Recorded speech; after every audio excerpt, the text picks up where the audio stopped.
If you're a fan of hard, clean stock car racing, then you've come to the right place. After the opening rounds at Daytona, Atlanta, and Las Vegas, like the Cup Championship, this Xfinity Car Championship comes to the AdPro Challenge Series to California for the Dirty Air 200 at the Auto Club Speedway. And all the simulated NASCAR action from green flag to victory donuts can be seen live as it happens here on the Global SimRacing Channel. From the Golden State, hello and welcome to another GSRC broadcast as we count down to green for the AdPro Challenge Series. The Dirty Air 200 from Auto Club Speedway, way up in the press box to bring you our bird's eye view is yours truly, Bill Soupson, joined by Tanner Sharp. In the director's chair, it's the hardest working man in sim race broadcasting, Joe Peak, armed with cameras located, aimed, zoomed, and focused by GSRC's camera guru, Dougie Beard. As cyberspace flows to your place over these 15 streamy award-worthy minutes, GSRC will bring you all the storylines, all the stats and facts you'll need to fully appreciate the 200 laps of 100 laps, 200 miles of NASCAR XFINITY racing that will immediately follow. Now, the season started with a 2.5-mile super speedway, then took turns on a couple mile-and-a-halfers, 3 races, 3 different winners. But before I talk about today's track, let me remind everybody that everything on the broadcast is brought to you thanks to the guys at Dirty Air Studios. They are an iRacing media production company. They provide top-of-the-line professional video, graphic, pictures, and paints for all things sim racing. Visit them at Facebook at facebook.com/DirtyAirStudios. Okay, now let's talk about the track. This is a purpose-built racetrack, something that is in a rare species out here in Southern California because they are dying off. Ascot Park, Ontario, Riverside have all fallen victim to the bulldozer because of the rising real estate values. In 1996, rising from the site of the former Kaiser Steel Mill in the remote community of Fontana came California Speedway, now officially dubbed Auto Club Speedway. It mirrors Michigan Speedway in many ways with turns banked at a low 14 degrees. But this 2-mile D-shaped oval is wider than its sister track. The world record for fastest closed-circuit lap was set here when Gil DeFerrin, back in the old kart days, put in a lap of 241.4 miles per hour. Woohoo! My goodness. The only major change to this circuit to date came in 2001 when the infield was reconfigured to hold a multi-purpose road course, and they took away some of the grass, replaced it with pavement. But to get really a good idea what this place is like to get around, let's go on board and take a lap around Fontana. Hello everyone and welcome to the Global Sim Racing Channel. My name is Brian Yazek and I'll be taking you for a spin around the Auto Club Speedway in the GSRC Camaro. Auto Club shares a lot of traits with the Michigan International Speedway, located 3/4 way across the country from it. It's a big, wide, sweeping corners, 2-mile track, and it's a whole lot of fun for the drivers. So, on your hot lap, you're going to find this white line all the way down the front stretch. You're going to swing it out and almost look like you're going to drive straight into this sign right on the wall. Lift about the 2 mark on the wall. Let it find the bottom of the corner. Get back into the gas as quick as you feel it's going to hook. If you get back in there too quick, the rear is going to jump around on you and you're going to end up into the fence. Heading down this long back stretch, seeing turn 3 enter your horizon. Sweeping down into the corner, find the white line once more, about half throttle, 3/4 throttle, then back into the gas and aim right for the exit of turn 4. Don't get too high, don't want to nullify your qualifying time. But with California, you get tire wear pretty much as soon as these cars roll off of the grid. So what you're going to see towards the end of a run is guys probably take a very high line through here, up about this second, third seam.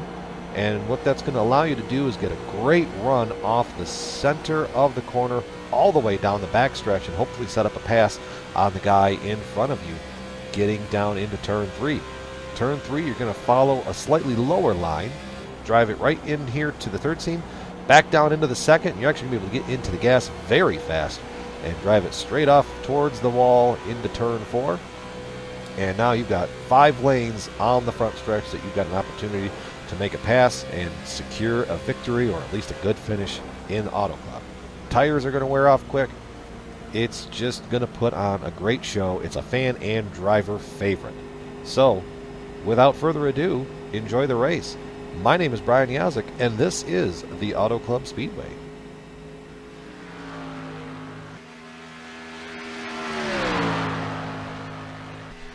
And there's a lap around Fontana. You know, qualifying's going on right now. Gary Sexton sets on the pole. There's just a few other guys out there trying to take that pole position away from him. Right now, I believe you're probably looking at the number 84 car of Josh Tanner. There you go. He's one of the last qualifiers. This is inverse qualifying based on how fast they ran in practice. So in theory, Josh should have a shot at getting the pole. There's only 3 drivers left to put in times. Josh Tanner, Kevin Fetty as well. There comes the 84 across. Was that his timed lap? I believe it was. And the best he can do is 7th position as he puts in a 41.6. That's as compared to Gary Sexton, who has a 41.4 qualifying time.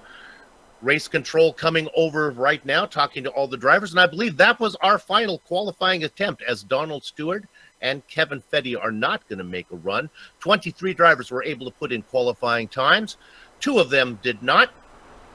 25 names on the entry list. So that means that Gary Sexton is going to be the winner of the Sim Speed Shop Pole Award. Now, let's talk about that. The round 4 winner of the Sim Speed Shop Pole Award is, of course, Gary Sexton. For every 2 poles, a driver earns $5, and the driver with the most poles at the end of the season earns $20, courtesy of simspeedshop.com, a great place to order custom button boxes as well as buy and sell used equipment. For more information, you can go to simspeedshop.com. All right, with that done, let's go ahead and review what has happened earlier on this season as we take a look at the point standings. Now, 3 races are in the books. Let's talk about the graphic you're looking at there. You can see that 1st, 2nd, and 3rd are kind of highlighted in a brighter color. That means that Gerald Campbell, Adam Eisenhower, and Josh Tanner all have wins, and they will all transfer over into the playoffs. But they're still trying for points. We'll talk about that in a minute. Over there next, you can see the playoff points. They all have 6, 5, 6, 2, and 1 as they carry those over. The only other driver with a playoff point is Tim Cox. And, of course, you win those playoff points by winning a stage, and you get 5 points if you actually win the race, and they carry over into the 7-round playoff that we'll talk a little bit more about. But wait, there's more to deal with. Go down to the driver in 4th position. I'm talking about Gabriel Wood. You see that he's 81 points above the cut line. He is leading right now in the points, but only by 3 over Gerald Campbell, who sits in 1st because of his win. So there are 15 playoff points up for grabs for the driver with the most regular season points after 16 races. So even though you're in the playoffs, you're still fighting for the win. Let's look down there in 12th and 13th. That's where the cut line is. You can see that Donald Stewart and Mitchell D'Amico are straddling the cut line. Curtis Young outside the cut line, 30 points back. Okay, so that's what's going on. Those are some names to watch. So you may be wondering, well, what's going on? What is this series all about? If you're new to it, let's talk about it. Let's give you the event details here for the AdPro Challenger Series.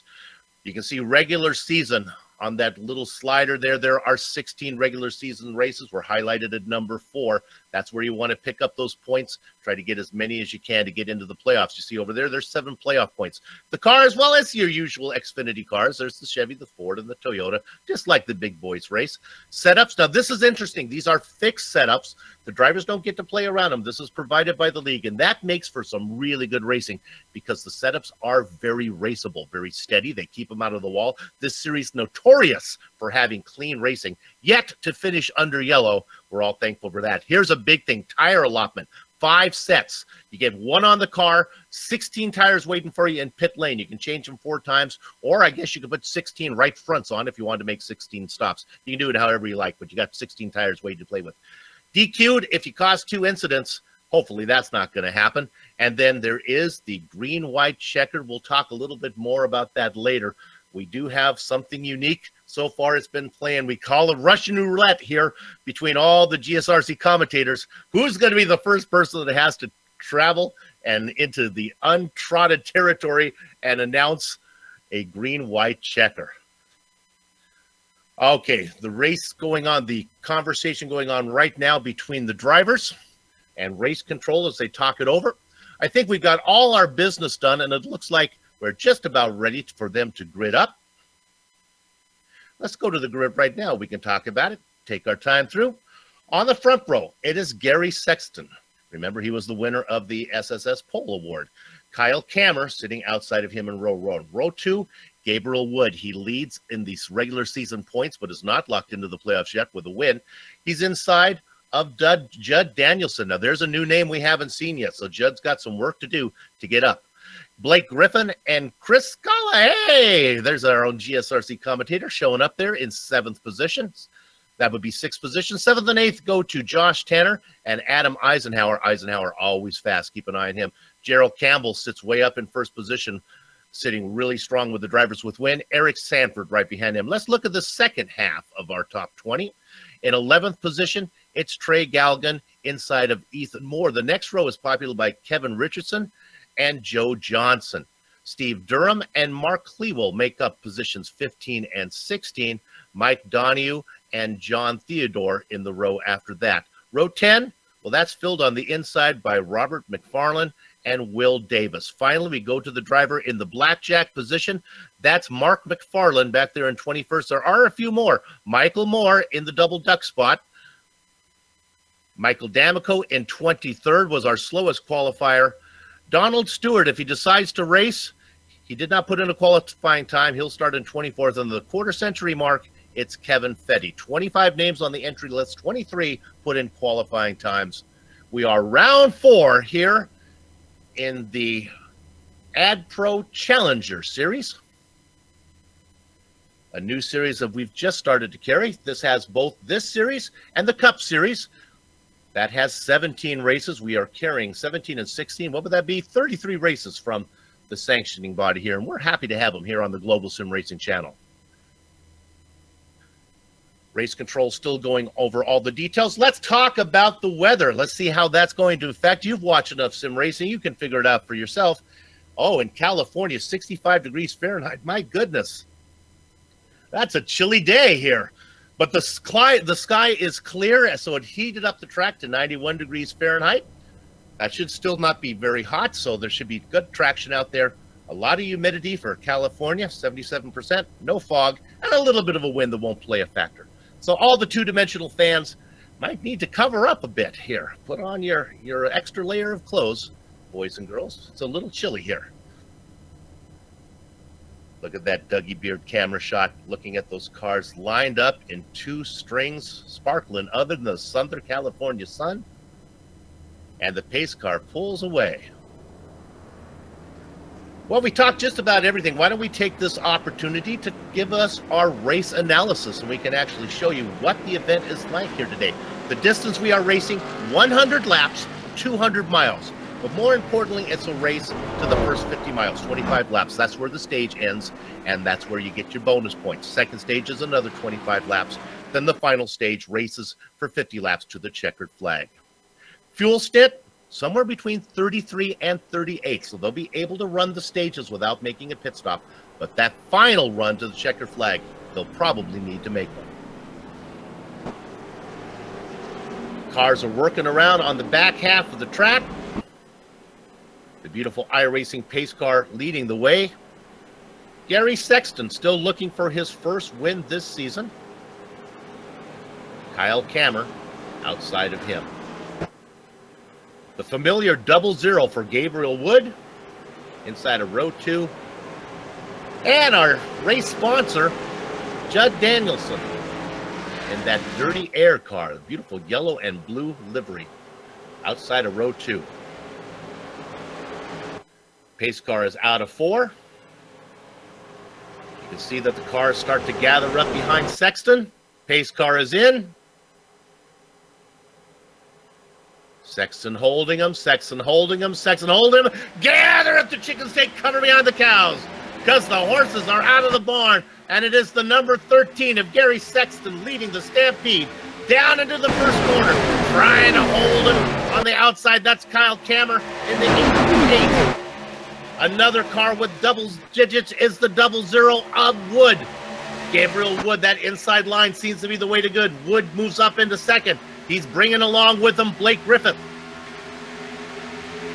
Now the front two cars move to the high side. Maybe Griffith is stuck down low. Let's see how it plays out. That's the 7th of Griffith and the 88 of Hammer. Everybody else behind, very clean as they come around corner number 4, completing lap number 1 here at Fontana. Give credit to leading the first lap to Gary Sexton. 3 cars racing a string now. Up in the wall a little bit was the 88 of Kyle Kammer. He gets himself a Fontana stripe. That 88 continues to drop. Now losing positions to the number 6 of Gerald Campbell and Trey Galgon in the 49. Of all the cars that are out there, let's go up front as we have a battle. Is this a battle for the lead? This is Wood looking on the inside of Sexton. Sexton with the momentum off of 4. Wood with a good drive on the inside, not able to get there, but Sexton's not going to be able to clear him going into 1. If Wood forces the issue, he might be able to make this pass on the back straight, or sooner than that. The 00 clears it. We got ourselves a new leader. He gets a good drive off of 2, but so does Sexton right behind him. Is Sexton going to challenge? I don't think so right now. It's early days. Gary knows not to force the issue, but right behind him, those guys aren't racing in line. That's the 7 car of Blake Griffith on the top side. On the low line, that is the 84 of Josh Tanner. They leave enough, though. They're almost tempting Gerald Campbell to come in. Tanner took such a low line down on the apron. Campbell said, all right, maybe I'll get in there, but he thinks better of it. Look at the momentum from the 7 car up on top. That's Blake Griffith. And that Sim Speed Shop machine moves out in 3rd all by himself. He's going to bring along with him the number 6 of Gerald Campbell. We're going to ride on board Galgon in 6th position, looking up at the 2 cars that are side by side, Tanner and Campbell. Galgon right between them right now. Now he drifts up to the top in the 49. Again, that 84 car likes the apron. He gets it down low. Galgon kind of said, don't throw me in that briar patch. He waits back there, does not want to make it 3 wide. And now you can see that the 84 of Tanner gets a good run out of 2. And as we were riding on board with Galgon. Galgon said, that looks pretty good. Galgon in the 49 Copper Hill machine. Now going to try up top as he follows around the 6 of Gerald Campbell. Nothing going on in front of him. These guys all battle for 4th. The top 3 cars, single file, racing about 5 car lengths apart. And I think actually these guys back here for 4th would do the same, except for Josh Tanner's affection for running low. The VFW machine of Campbell and the number 6 has cleared him now. So now he can race single file. Josh Tanner going to try to make that low side work. You got to wonder if he's not using up his rubber, and he's just going to find himself falling farther back as he's being real aggressive early on here, trying to fend off that position. The 49, let's stay on it. He's going to get a run off of 4. Again, watch the 84. Watch his line, how low he takes it. Now, don't let me down and do something different this time, Josh Tanner. Let's see if he goes ahead and says hello to the apron. Not so much this time. But again, they continue to Cialis bathtubs into 1 and 2. You got to figure that's going to go. Well, Josh finally gets up there.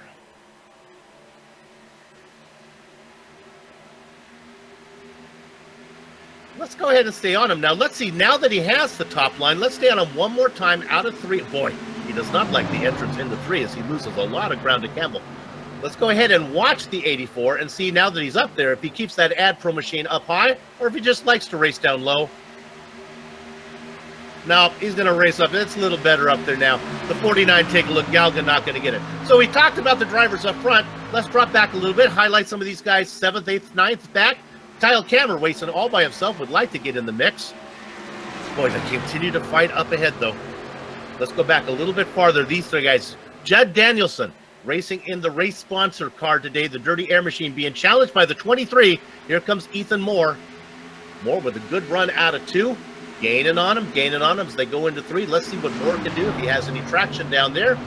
Looks like he gets a real good bite. Let's see what kind of drive he can get off of 4. Does he slide up in front of Danielson?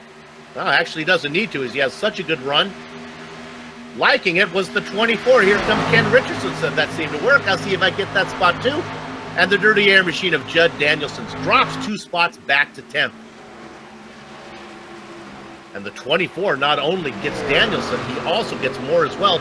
2 spots for Ken Richardson. There's your top 10. Better go back up front. Yep, this is battle for 3rd again. These guys will not settle down. That's Josh Tanner in the 84. Just got in there that Sim Speed Chop car of Blake Griffith working the top side. And again, the 49 down below. These guys cannot get it sorted out. Using up their stuff. All of this going on behind the 3 leaders. Gabriel Wood, Gary Sexton, and Gerald Campbell. Once Wood got around Sexton, it was good night nurse, as he is now 1 second ahead of the series organizer racing in the 13 car, Gary Sexton. Finally, they settled down a little bit back there, all the way back to 6th position. Kyle Kammer, the man on the move,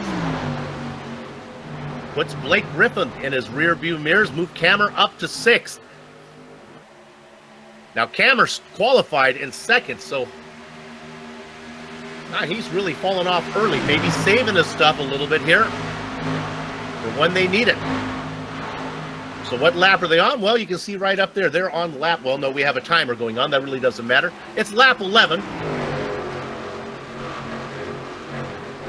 That's it.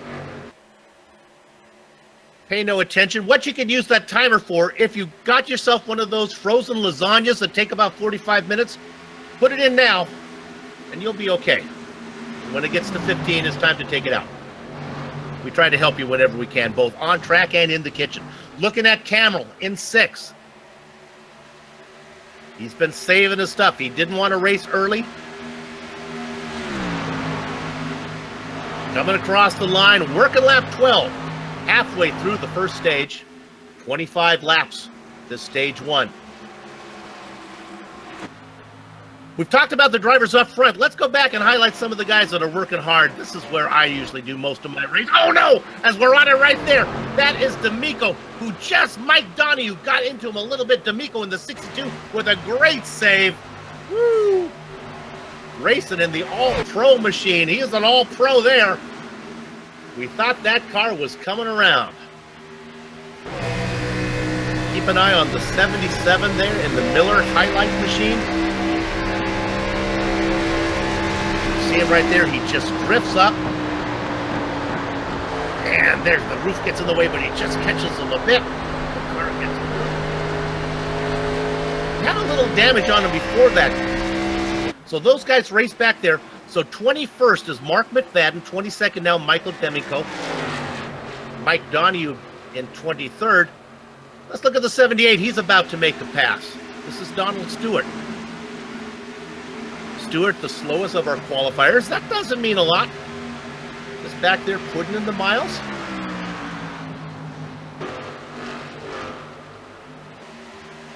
Okay, here, whoa, we're 3 wide. This is for 10th position. On the top side, that is Ken Richardson. Stuck there in the Steeler wheel position was Ethan Moore in the 23. Down low, that was Mark Clewell. Great racing going on here. It's exciting. It's clean. Battles all over the place. Honestly, we could jump around from place to place to show you all the battles that are going on. We'll stay on this one for 9th right now.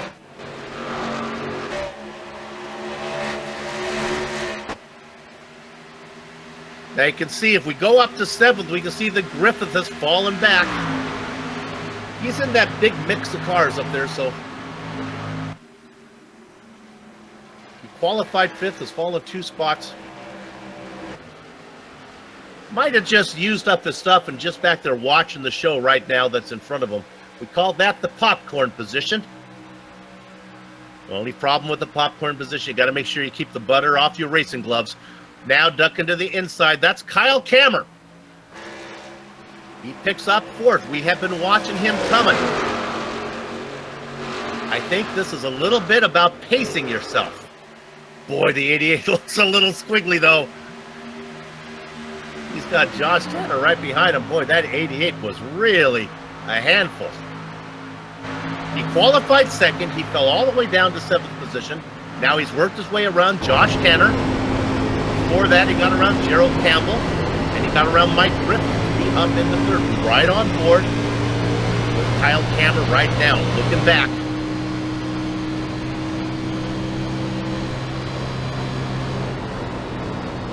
Kammer racing in 4th. And honestly, you might want to turn that camera around because he's starting to run up on the back of Trey Galgon. Here comes the 88.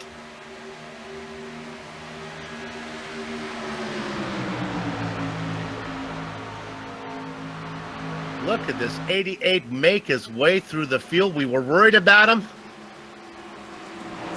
Don't worry about Kyle the Hammer Kammer.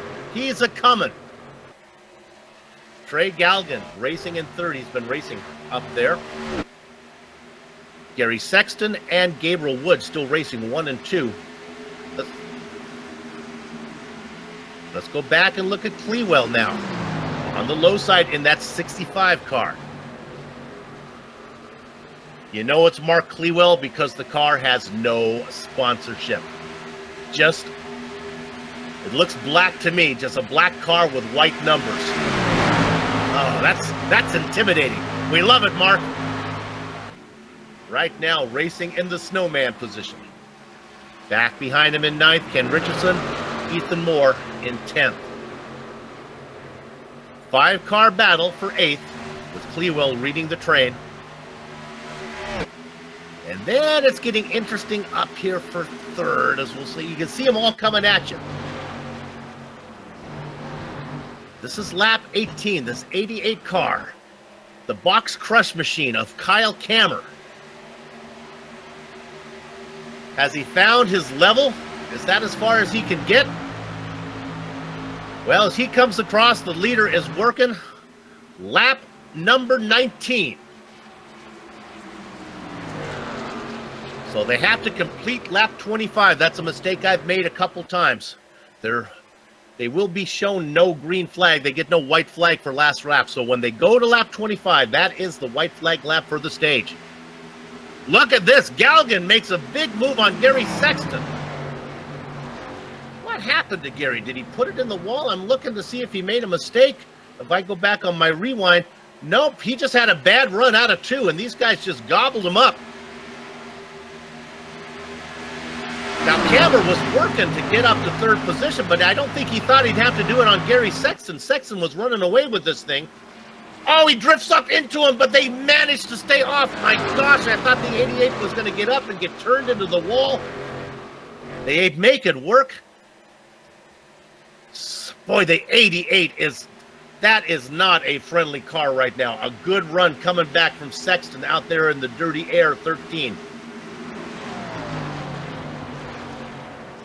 Kammer gets it sorted out.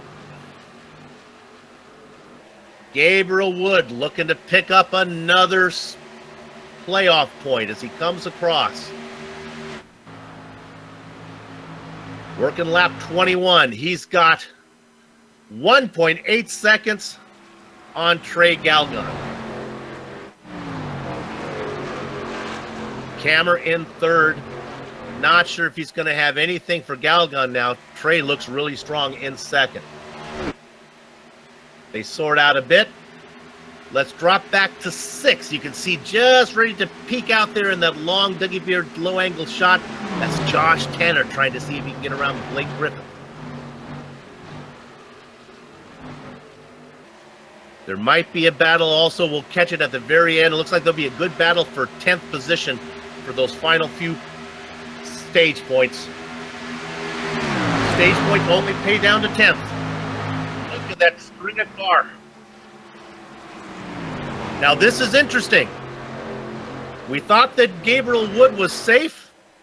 Maybe not. Galgan is really flying 0.2 of a second faster that lap. Maybe Gabriel Wood out there in the 00 car just minding the gap. We have not seen our leader much. We look at Galgan right there, working out of 4. The interval, 1.6 seconds. Might be too little too late. Galgan coming across, working lap 23 now. Gabriel Wood out in front. Trey Galgan comfortably in second. Kyle Kammer seems to have leveled off in third. Gary Sexton was up in front for a while. He's fallen back to fourth, rounding out your top 5. He's always quick, Gerald Campbell. 6th and 7th, Blake Griffith and Josh Tanner seem to have sorted out their issues. Now our director has found the pinata full of bees. That is 9th position. Ethan Moore, Ken Richardson. We're going to stay on this battle for a minute. They come across, they're working. Lap 24. They'll get the white flag the next time around.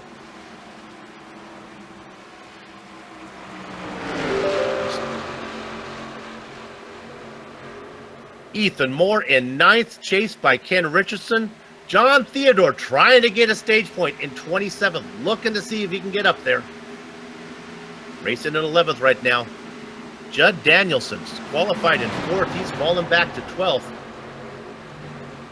Obviously likes it better when he's alone on the track. Meanwhile, our leader has come across the line right now, starting lap 25. He's shown the white flag. 2 miles between him and 10 stage points and 1 playoff point.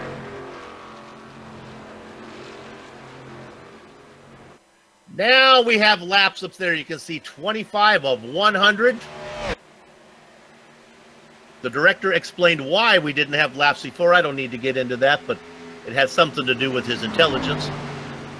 As our leader comes around looking for those stage points out of 4, let's go again and give stage 1 here at Fontana. The 00 of Gabriel Wood. Trey Galgan in 2nd, Kyle Kammer in 3rd. There was a nice battle going on behind, a race to the line for 8th. Moore is able to nip out Josh Tanner. Ken Richardson gets the final spot, earning 1 stage point. We were clean for all 25 laps. Our first yellow comes out as a mandatory caution. As the pits will open up, drivers will come in to take some tires. Find out what we're going to do, if we're going to stay here or go to break. We'll stay here until the pit stops. After they come out, we'll see how they sort out after the pit stops and then go to break. Working his cool down lap is Gabriel Wood. The pace car is out in turn 2. Wood will pick him up. I imagine the pits will open up this time.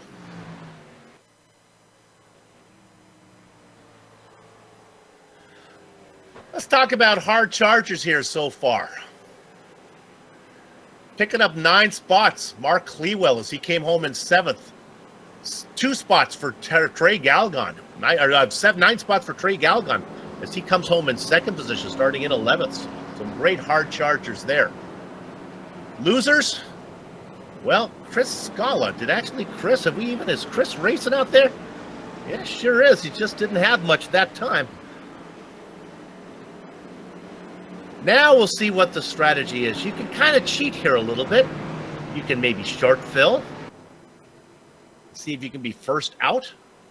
You only really need to go 25 laps to get to the stage. Scala had a little bit of an issue. Now the cars come in.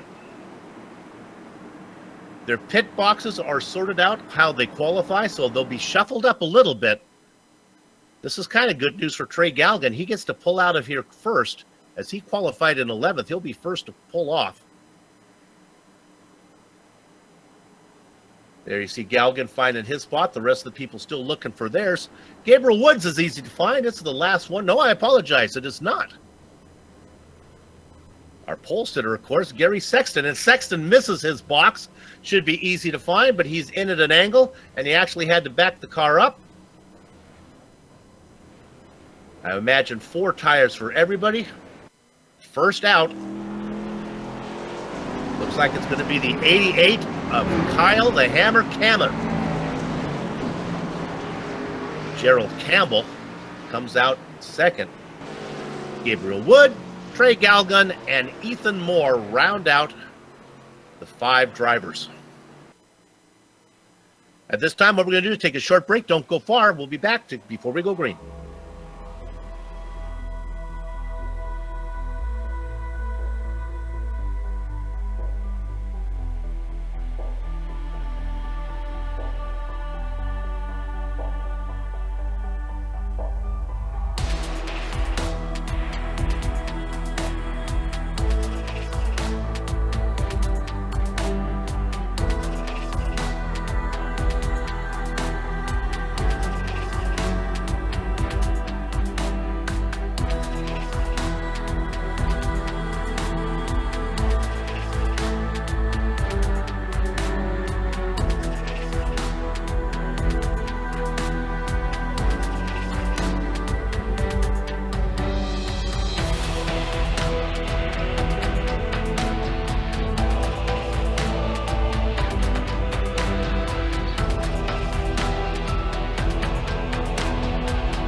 Sanctioned by the Simulation Stock Car Association, you're watching the AdPro 360 Challenge Series, Round 4 from Auto Club Speedway.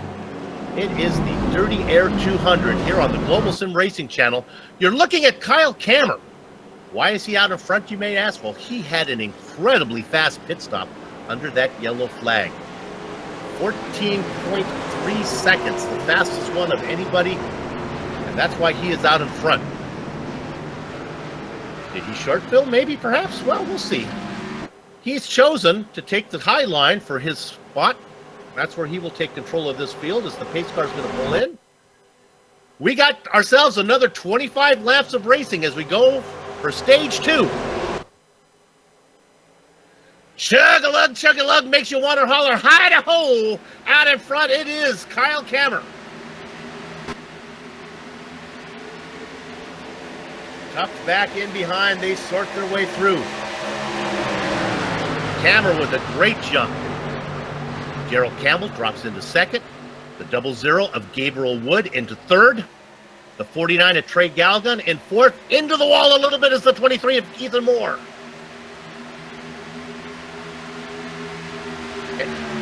Oh, Cammer has got the wall as well. Cammer is slow. The 88 is fading. Campbell has got him. Wood on the top side has the momentum. Might just be a case of Kyle losing momentum, or is the car damaged? Well, if it's momentum, it's taking a long time for Mo to get going. Now the 88 takes it in strong up high. Look at the run. He tries to get off of 3. I'm sorry, off of 2. And we are under yellow. I didn't see the yellow flag come out. Mike Donahue, that's why they were slow. Let's look at Mike Donahue coming out of 4. Adam Eisenhower got into him in the number 86. And Donahue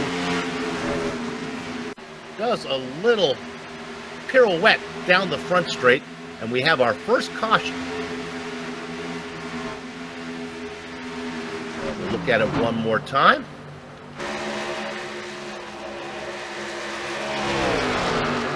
There you can see as the two cars get together.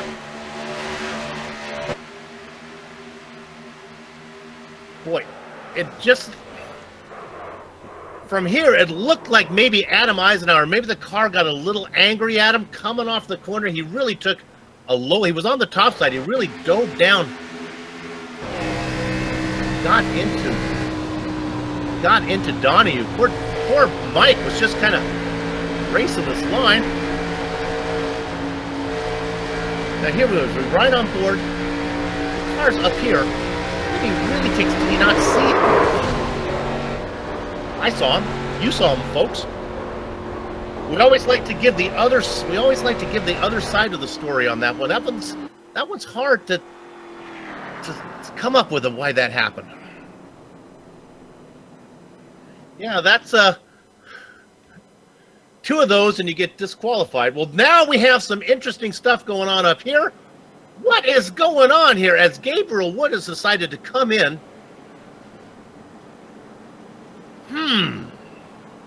I say, Only about 5 laps on these tires. Wood comes in, and he's also coming in is Mark Clewell.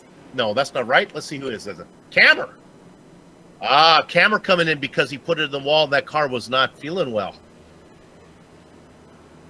You know what?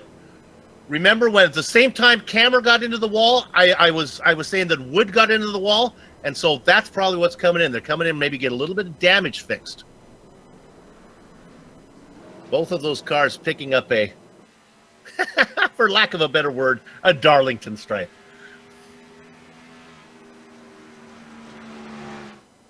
What we'll do right now, since they have a little bit of time, the lights are still on the pace car, let's go take another quick break.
If you don't know where you are, let me help you. You're watching the Global SimRacing Channel. If you don't know what you're watching, let me help you there too. We're watching the Simulation Stock Car Association's AdPro 360 Challenge Series. It's round 4 from Auto Club Speedway in Fontana, California. It's the Dirty Air 200. We're working lap number 36. We're under yellow right now. When they come across the line, they'll be working lap number 37 of the second stage here.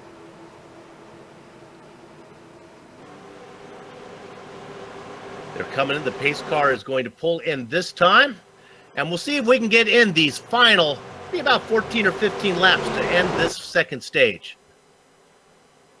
A couple cars came in for pit stops. We'll talk about that in a minute. Your leader is Gerald Campbell. He's your pole sitter. Racing out there in that VFW number 6. Gary Sexton in the 13 Dirty Air machine on the inside of the 49 of Trey Galgan. They race side by side. Nowhere for Ethan Moore to take his number 23 Air Force machine. The two cars remain side by side going into 3. It's Cialis Bapta, Sexton on the inside, Galgan on the high side. Galgan will get a little momentum in that Copper Hill car. Sexton didn't close the door. Galgan decides to get down underneath him. Look at this. He got a good run. The 49 is going to dive it down low now. Can he make it stick? Can he stay off of the 13? Boy, he keeps those left sides right on the white line. He's going to get a pretty darn good bite out of 2. They continue to race next to each other, punching a huge hole in the air for the 23 of Ethan Moore. Blake Griffith back in the 7 says, I'd like to join the fun too. As does the 11 of Will Davis. Hello, Will. We haven't seen much of you this race. Good to see you up here racing with the guys up front. Gary Sexton's going to get credited with leading lap number 38. Galgan falls back. All this going on behind the man who's picking him up and putting him down, Gerald Campbell.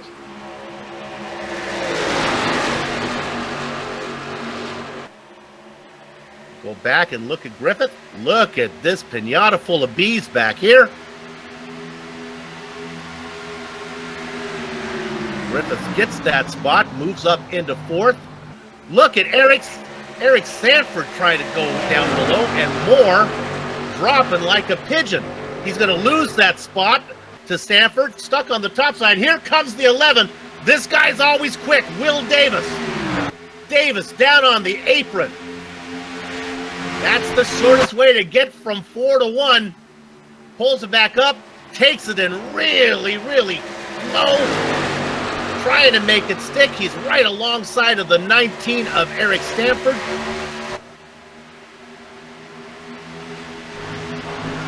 They continue to race going in there. Watch the 11. Let's see what he can do this time. Boy, the car gets in. Unfortunately, the 7 of Blake Griffith comes down right in front of him. Stops Davis's momentum. Nevertheless, Davis, I ever think, is going to get a drive off of 4. He's going to be okay. He has places to go. Look at Davis again. Down on the apron.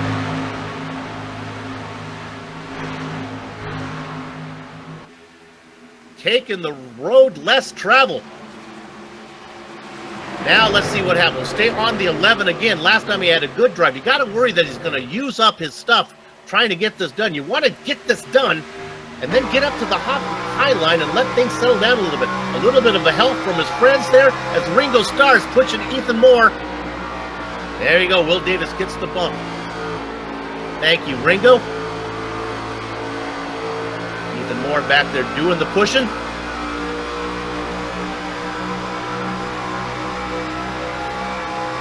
They still cannot get it sorted out. We'll stay with it one more lap. We know there are other cars on the track, but I want to see if Davis can finish this one. The car's getting a little more ugly each time near that corner. Great drive into 1. Great drive, got it to rotate, roll through 1 and 2.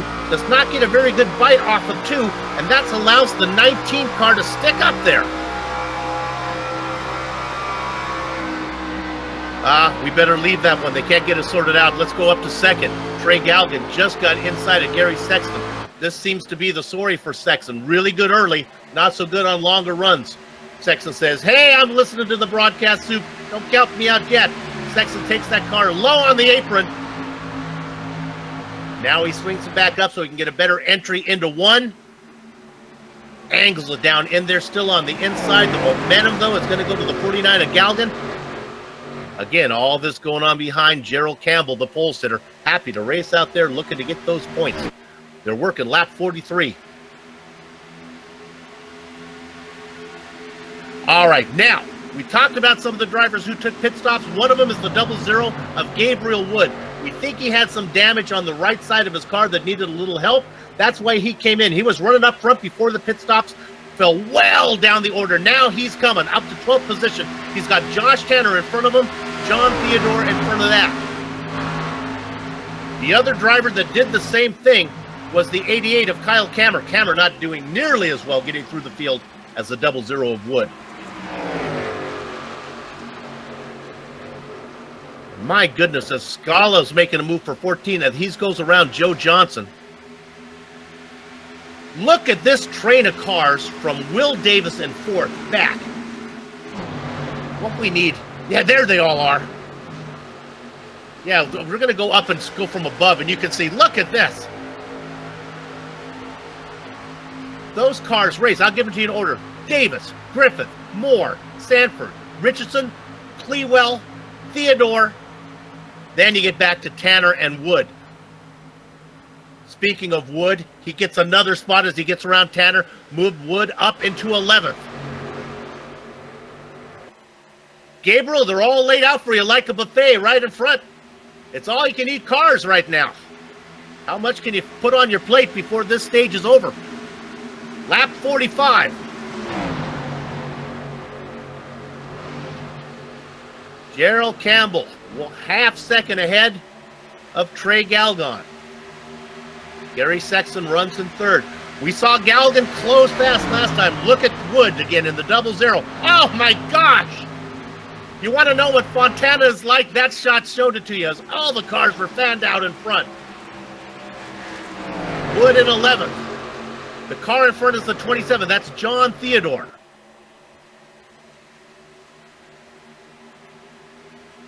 John Theodore racing in the number 27. It's Water Machine.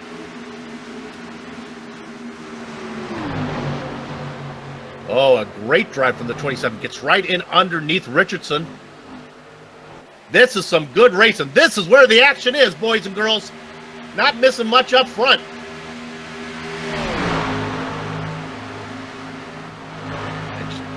And just ahead, there is 4 laps to go on this stage. We are almost done with stage number 2. It is Gerald Campbell, Trey Galgan, Gary Sexton. They're comfortable. Will Davis has made it up to 4th. Blake Griffith in 5th. The action continues to be back here in 11th. Wood, remember, looking for points. There's no points for 11th. You might as well be in 100th and 11th. Right now, he is fighting, getting that 00. He's got about 5 laps fresher tires than the rest of the guys in front of him. They come across the line. Interesting, though, because of the tire restriction, Wood, with only 5 laps on those tires, did not want to burn them. Could not afford to take them. Oh, the 23 is really loose. Let's look at 7th position. This is Eric Sanford. He had a good run on Ethan Moore. There's Mark Clewell in that perfectly black car behind them. Clewell trying to get those spots. Coming out of 4. The leaders have gone across the line. The leaders are working lap number 49. 2 more laps. No real excitement up there as they continue to race in order. Campbell, Calgon, and Sexton, although it is getting a little closer. Davis and Griffith battling for 4th. But again, the action is back here in the pack. Moore has cleared everybody. The black car of Clewell. They have Eric Sanford pinned in. Eric finds his way in front of the 24 of Gabriel Wood. No, in front of John Theodore. try as they might. Wood working as hard as he can, still in 11th, but on the top side. White flag lap for stage 2. We'll call the leader across the line, then we'll quickly jump back to see how that plays out behind him.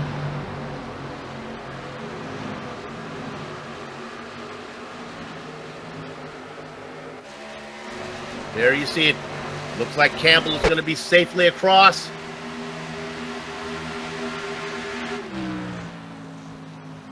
Campbell working through 3. He sat on the pole. He did, and he's going to pick up the stage win here at Fontana. Galgan and Sexton. Everybody else races over. Here comes the race for 7th. It's going to be Stanford nipping the 65 of Clewell. Richardson comes in there as well in 9th. John Theodore gets 10th. Gabriel Wood, try as he might, could only get 12th. No points for you as he comes in behind Josh Tanner. Woo! Only 1 yellow flag that stint. Again, these guys continue to race clean.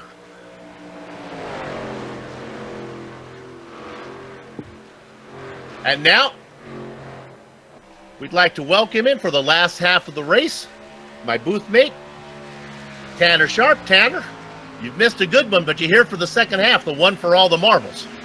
Well, I tell you what, I've been watching the last couple of minutes here, and they've been really battling hard, but it's a nice open racetrack where you can race nice and clean in the 14 degrees of banking here at Auto Club. And as you said, very clean racing. The only cautions that came out, if I'm not mistaken, were for the stages. So, and that's what Auto Club usually brings, is the clean racing and also the fuel mileage races.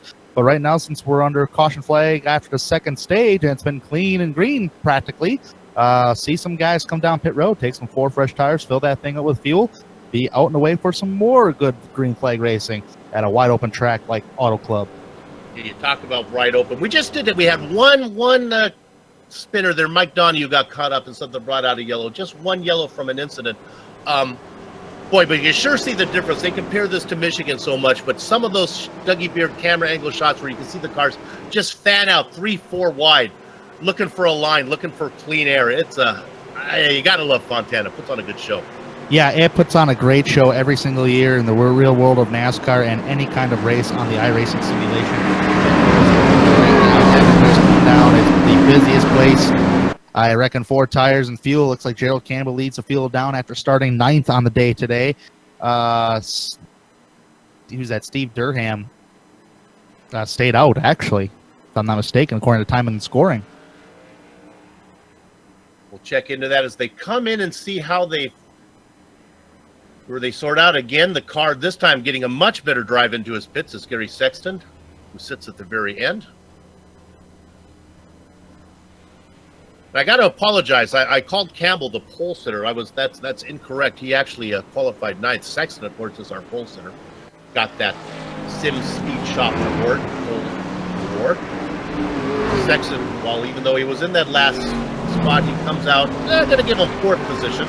He has a little bit of an argument with Will Davis, apparently.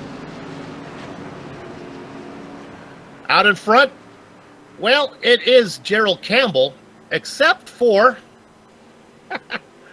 Tanner talked about it, Steve Durham. Yeah, Steve Durham's going to stay out. He actually got credit last time by for leading a lap, so I believe that would be technically I mean, if they're following real-life NASCAR, I mean, either way, he's credit for leading a lap. I'm not sure if they do bonus points for this series for leading a lap. They don't. Okay, so that being said, he just stayed out to at least lead a lap, and that's always a good thing. You know, hey, I led a lap. Now I'm just going to ride around in the field and make my way up to the front. Yeah, well, but now yeah, Steve, stay on out, buddy. Here's what he could probably go a few more laps. He's going to get ran over, though, but that's the problem. But everybody's going to have to leak one more stop. If Steve would stay out there and hang on for 12 laps, he'll never be able to hold on for 12 laps. Then he could pit, and yeah, that wouldn't work. All right. Well, Steve, you got a little bit of love. You weren't really getting much attention from us, so get that car. Oh, and you missed your pit box to boot. So. And what a great time to actually do it, too. Yeah. Well, guess he really doesn't have to hurry. Let's go ahead and bring up, talk about how these playoffs work here. Tanner, are you able to see those? You want to talk about that? Yes, sir. Pulling it up right now on the screen. It's a playoff size field for the series is 12 drivers. A regular season win practically gets you in. Regular season also with regular season points. Your carry-off playoff points. So if you win a stage, you get a playoff point, 15 points regular season to the champion, 5 points regular season to the race win, and 1 point for every stage win. So that's a lot of points. So practically, if all you NASCAR fans out there know how the stages work, stage points mean a lot, especially for when it comes to playoff time. And that's one of the things we were talking about in the points when we were going over them. You have drivers. I'll talk about this driver is Gabriel Wood. He has 2 playoff points, but he leads the and he doesn't have a stage win, so he's not in the playoffs, but he leads in all the regular season points. So that's worth 15 points. That's like getting 3 race wins there. So yeah, being I honestly, NASCAR went through so many different versions of their playoff system. I think if they're going to do something like this, if they're going to go ahead and do it, I think they probably got the best system they could have, short of not doing anything at all. I mean, that's the problem. It certainly has changed throughout the years in the last maybe like 5 to 6 years in NASCAR as far as the playoffs are concerned. I mean, they used to be 12 drivers in the championship. Now there's 16, and now we're in a playoff championship and stage racing. So, but the big change, the big thing that they did, the winning you in was always dumb, because once you won, if you win Daytona, what are you racing for the rest of the season? So they went ahead and made some importance to getting some race wins and picking up points that carry over. So they're doing it right now. Well, and that's the system that they're using here. At least they're trying to avoid the Matt Kenseth rule of 2003, if anybody recalls that. Is that the one he won without winning a race? Is that it was he won 1 race, and he practically led the championship points all year long, where other drivers were just racking up wins. Yeah, it's consistency. Yeah, our director definitely counts. Our director's old school down there, saying he likes consistency. All right, the lights are off the pace car. It's going to pull in, folks. I hope you got your snacks. I hope you're ready to go, because we're going to go to the end here. We're going to race to lap 100. Pace car is in. It's Gerald Campbell. He qualified 9th, contrary to what the commentator had been crediting him with earlier. He gets the jump. He's going to lead the field down into the first corner. There is Gary Sexton. My gosh, Gary is racing up near the front the whole time. Just can't seem to get to the front. Hey, that goes back to what our director said, consistency, and consistency will get you somewhere at some point. And right now, it's got him so far up towards the front. He just has to pass 1 more car to get the race lead, to at least lead a lap on the day. And if he can do that and hold him, he's got a shot at winning the race. But so far, it's sitting nice and pretty. We got plenty of handful laps to get up towards the front and get that race lead. Plenty of laps, buy your time. They're single file as they come across the line. Now let's give you actually what lap they're working on. They're working lap 57. You can see it up there on the little numbers now that we got. 44 to go. Ooh, Galgan going underneath Sexton right now in the middle of turns 1 and 2 of the 14 degrees of banking here at the Auto Club Speedway. Down the bumpy back straightaway. And usually here at Auto Club, you always try to set up your entrances. There's a certain way to set up these entrances here at Auto Club, because if you set up the entrance just correctly, you can really mash the gas and get a nice run on corner exit. In this case, that's exactly what Gary Sexton did. He found that sweet spot on entrance and got that run off the high side. Now they're going to have to stop for fuel this time on this stint. So Tanner, how are tires here? If you had to go 50 laps, you got to figure they're going to come in maybe 2 tires, or you got to do all 4? If I was one of these drivers, and this is an honest opinion, 4 tires. 4 always tires. Have to. This track, it was laser scanned. It's the older surface, and we all know how tire wear is on the oval standpoint of iRacing. They are very gruesome. Tires can go away in about a good lap or 2. and then you're just running race trim lap time. So, I mean, you don't want to burn off the tires right away, because look at this aggressive racing for second place. We're going 3 wide, and you can certainly do that here at Auto Club because it's big enough. You talked it earlier about being a sister track to Michigan. Well, here we go. We're seeing it. Man, they got to let Will Davis cook Thanksgiving dinner because he loves an apron. He loves to go down there. And you can use the apron here at Auto Club. If all you NASCAR fans know, you can definitely use that apron down in turns 3 and 4 for sure. I mean, I'm sure we've seen everybody run on that apron before to help that car turn a little bit, help that thing rotate. They race in 2x2 formation, coming out of 4. Sexton's car a little squiggly on the top. The 49 of Galgan, and again, there goes the chef down low. Will Davis, now he brings it up. And there again, Gabriel Wood tries. Boy, he is in. Wood is really the star of this show, as he's everywhere, racing in that TNJ machine. Not sure what that stands for. Maybe the racing team?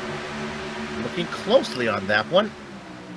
I tell you what, he's under fire right now, under attack from the number 11 of Will Davis. Will Davis kind of drifted up the track a little bit, still remaining side by side. It looks like Wood in the 00 is getting the momentum that came off of turn number 4. Oh man, Davis actually got a little loose on the bottom side, coming across the start-finish line.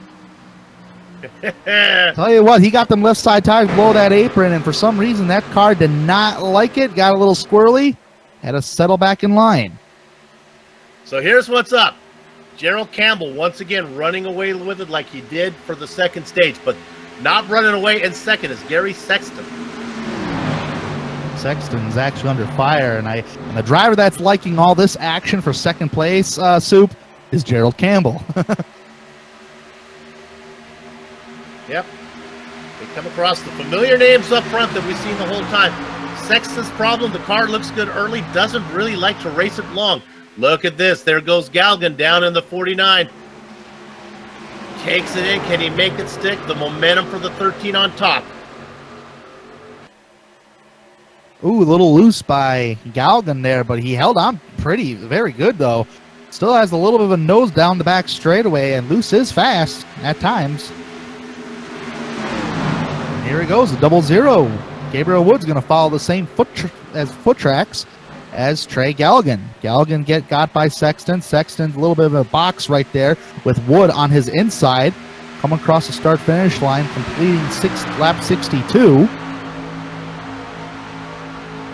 That time Davis is going to stay up on top in the 11 car. See how it feels up there a little bit. They continue to battle. I know there's other drivers back there. I've been trying to work my way back, but the action is so good up here for this one. We're going to stay here for a bit because my spidey senses are tingling. Here comes the 11 now.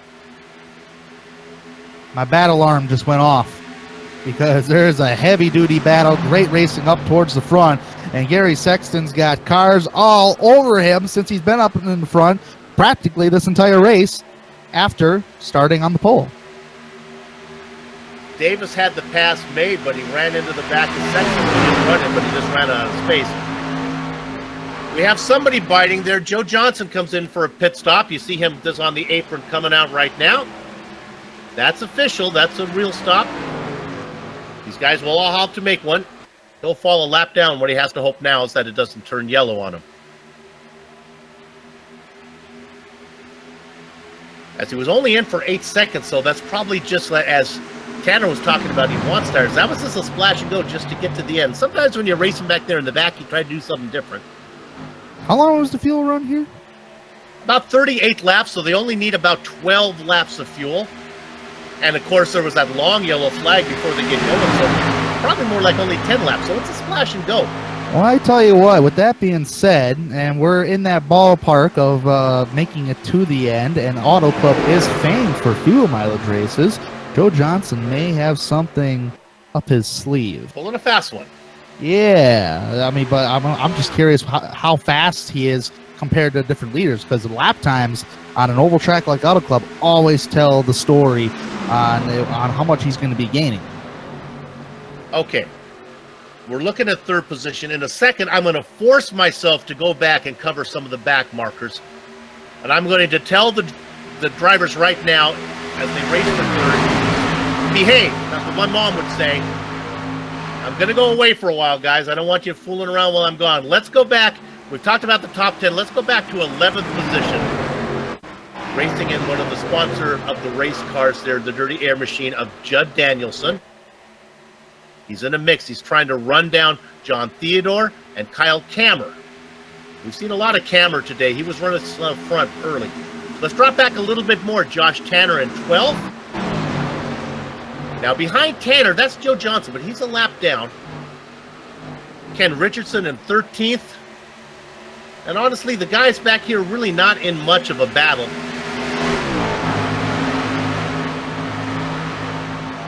And Campbell. Oh, Campbell has, and he puts it in the wall again. Let's see what happened to him. Oh, I think he just hit the apron too.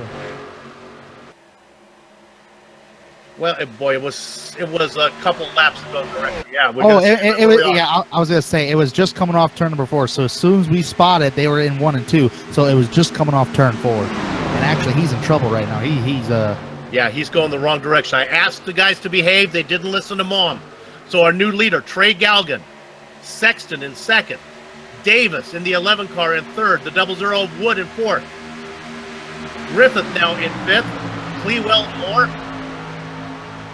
Our director thinks he's found the replay. That's because there it is, right there. One of the best in the business, Joe Peak, found that one. If you only knew how difficult that is to do. Nice job, Joe. Nice job. Yeah, nice job, Joe, indeed. I was surprised how quickly I found it, too. Well, that's the bad news for Campbell. Let's go to Campbell real quick, because he is really struggling now. That's the 27 of John Theodore below him. It's water. Man, Campbell's in trouble, like, drastically. That right front, like, ever since he hit that wall, man, that car has not been the same. If I was him, I'd try to at least get to the inside coming off turn number 4 and make a pit stop or something. I mean, you're losing a lot of ground right now after leading all them laps. Well, everybody has to make a pit stop, so it wouldn't be so bad. All right, Wood on the top side. Oh, car loose on the back straightaway. Number 18. That would have been Joe Johnson. Joe Johnson, after just making that stop. Yeah, I'm not sure what happened. He must have just got loose coming off turn number 2, because I just seen a car spinning towards the inside, but he saved it. He saves it, so we do not go to green, or do not go to yellow. And with that, I think we better go, as we're racing on third. You can see up the very front, that's Gary Sexton starting to peak, and he's not going to make the move. Let's stay on third position. Now, here we go. This is Wood up top, and the 11 of Will Davis. Davis has got that car working. Especially when it's loose. They say loose is fast. You mentioned that. It's fast for me, too. It's fast into the wall. Yeah, and, you know, when I'm sideways loose, I always get on the radio on the crew and I say, boys, it's fun being that loose, but I don't think it's very productive. Great 4-car battle back for third position. And let's go up front, because here comes Sexton. Sexton has a nose in now. He's going to get it done, I think, as they race out of the turn 2 side by side. Ooh, this is why I love Auto Club Speedway. Look how much room and gap between the two drivers. Multi-groove racing, folks. Galvin and Sexton side by side. They go into the corner at 10:55. They'll probably come out at noon as the hands of the clock stay together. No! The hands of the clock separate, and Gary Sexton is your new leader. It's a crossover move. I'm thinking about it. Still going for it. Might get to that left rear quarter panel right there, and he does. That would be Trey Galligan going below the white line, which you can do here at Auto Club. Totally legal. And he's going to be able to lead coming out of 2, but the momentum from the 13. What great racing, and it continues to race clean. Trey Galligan saying, all right, Gary, you led a lap. I hope you're happy. Now give it back to me. He's definitely battling for it, though, that's for sure. And Sexton's like, man, I got the lead. I'm going to fight for this. And look at that, door to door. Ever so close, ever so fast. Coming off turn number 4, and that momentum belongs to Gary Sexton. And the guys behind, pretty much knowing that we're going to be covering the battle for the lead, they all decided to behave back there as they race single file now as well. Wood, Davis, Griffith, and Clewell. Everybody sort of single file all the way through the field at this very moment. First time all day long that it's been single file. And with that said, Clewell in 5th tries to get underneath. You know Clewell, it's that solid black machine. Clewell. Cammer, he's I think a lot of that Kyle Cammer has made up a lot of ground here. I tell you, that may have been a lot of to do with Gerald Campbell earlier, with a bunch of guys mixing it up. I tell you what, still battling here. He's battling with that 27 of John Theodore. This is a battle for 7th on the speedway. And just ahead of him is a little tiny battle going on with nose to tail between a couple cars. That would be number 7 of Blake Griffith. Mark Clewell, like you mentioned, Soup. And we have a few more guys coming in for pit stops. Mike Donahue coming in. None of the big names yet. Apologies to some people that we haven't really covered. Michael D'Amico, really didn't mention you much. Chris Scala, Mark McFadden, we know you guys, we love you. Robert McFarland. Judd Danielson has now entered the pits. Danielson coming in. He was racing in 13th position when he came in. They're beginning to settle down a little bit. I think they all know there's a pit stop that needs to be coming here. No reason to fool around too much. We can pick it up again after that stop. I'll tell you what, here, Soup, just looking at the lap times compared to drivers who have pitted already and to drivers who have not pitted. The race leader coming across the start-finish line right now, he should be running in the 43s. So let's see what time he scored. It says on his lap time. That's Kyle Kamer, John Theodore, and Ethan Moore coming to the pits right now. Leader's lap time is a 43.406 compared to Steve Durham's 42.6. So almost about 0.8 quicker, though. A lot of guys coming in. Kyle Kamer, Ethan Moore, Mark McFadden. Mark McFadden coming in. Oh, Ethan Moore, totally annihilated, missing the stall. Yeah, it's still searching. Now he's found it. There. And the crazy thing is that you have to park your car with that new pit. Oh, we got the leaders coming in. A bunch of drivers coming in.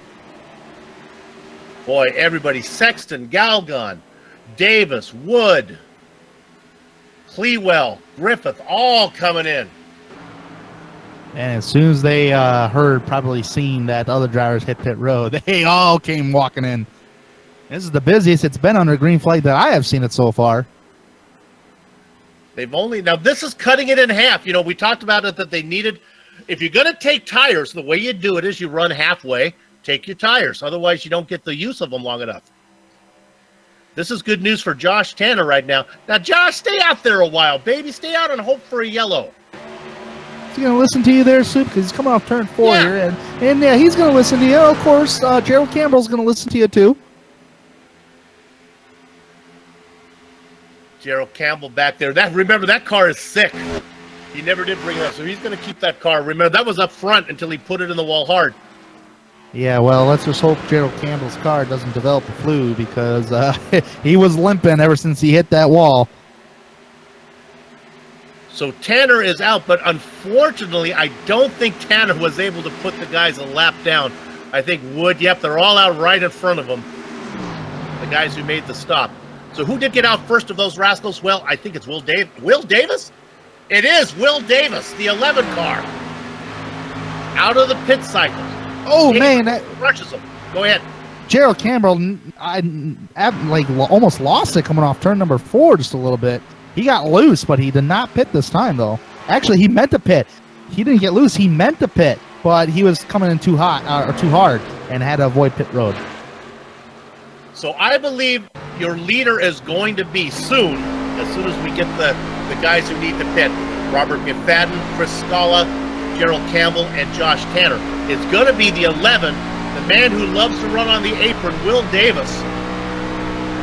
He's got 1.1 second over Josh Theodore. Why was Davis so fast, you may ask? Well, his pit stop's not all that unusual. About 14 seconds in the box. That's about a second in the ballpark with everybody else. I was going to say, that was a heavy game by Will Davis because he was running in the top 10 when he made that pit stop. Yep. And with the third, according to my time and scoring, I don't know if it's on the same on your computer screen there, Basupa. It's a 13.1, and that's a 4-tire pit stop. Yeah,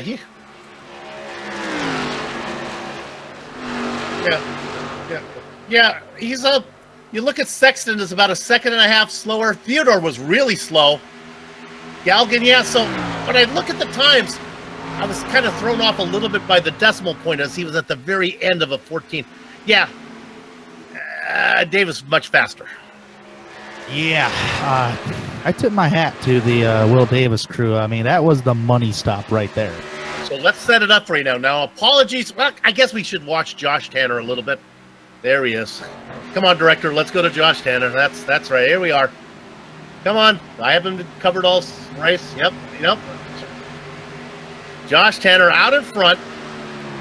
Gerald Campbell in second. Campbell needs to stop now. In third and fourth, I believe those drivers are still racing. Chris Scala, there he is. Chris Scala being crushed there. That's the car a lap down of Mike Donahue going by. Chris out there in the number 5 machine. Did you say Chris Scala was getting crushed? Yeah. Oh, he's clutching it big time. I tell you what, hopefully he's not going to plan on crushing any Bud Light cans.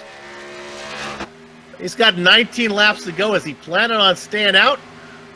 Well, maybe. So where is Will Davis, you might ask, then, in relationship to these guys who might be trying to... They cannot get there. Let me see. Scala's been out there for 29 laps already. All right. Yep, you got me doing 39. Math here too, Sue. A yellow flag? Maybe. 20, Unfortunately for Chris, he's new to the series. He may not know that this will not finish under yellow. Usually you want to stay out there and hope a yellow comes out with about 5 to go and you can just bring it home. There's a green-white checker involved.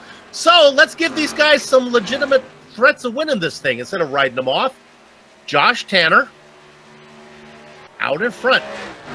So what's the interval, you might ask, between Tanner and Will Davis, who's on full song? Will Davis, 33 seconds back. 18 laps to go. Tanner just needs to stay out there. He says about 38 laps. Joe Johnson, is that current? Is he? Yeah, that's current. He's on the back straightaway, and actually he's going to stop. Looks like he's going to tow it. Oh, get it off. Is it? Yeah, I think we'll want to replay on this, but he does not bring out the yellow. It was real close to bringing out the yellow. Oh, it wasn't sideways enough on the back straightaway. He hit the wall a ton on the outside wall. That could be just hard enough to knock out a toe. Usually we wouldn't show something that kind of insignificant. We don't mean to focus on Joe, but it was important. If the yellow would have come out, it would have changed the entire complexion of this race. Tanner, Campbell, Scala, and McFarland trying to steal some positions. You can't forget the real battle, which I think is the real battle. Davis is 1.2 seconds ahead of these guys who are racing. Sexton, Galgan, Wood, the guys we've been watching the whole race. Man, I don't know if these guys are going to make it. You said what it was 38 laps for a stint? Well, I only go by what they tell me. Sometimes the race officials lie to me. I know they like to make the commentators look silly, but that's what I was told. All right. Well, with that being said, I don't foresee them making, but unless, like you said, it could be a method to their madness, something we don't know about. Well, it might have been 38 laps at a not ridiculously slow speed. Let's look at lap times maybe from Tanner, what he's putting in comparison to these guys. Yeah, Tanner's coming across the line right now, and he should be in the 43 to 48 second bracket. 43.7. And who's the fastest time on tires? Galgan put in a 42, 42.3 for Sexton, 42.4 for for Davis. The guy who is really milking it, though, is Scala. He's about 2 seconds off pace. Now, I know Chris Scala well enough to know that he's not that slow. He's been clutching it. That's what he's doing, saving gas to the end. You might need to use his Flintstone feet to get this thing home. But I tell you what, you better be looking at rearview mirror if he's going to be clutching, because he's got Robert McFarlane a couple 5 seconds back. Well, McFarlane's on the same strategy. Davis now 26 seconds behind the leader. Campbell's in. Campbell's in. There's one. That's about 34 laps right there. They're just playing with the GSRC commentating crew. Chris knows better. He's worked with us. He's been in the booth with us. He knows better than not to do that. To me.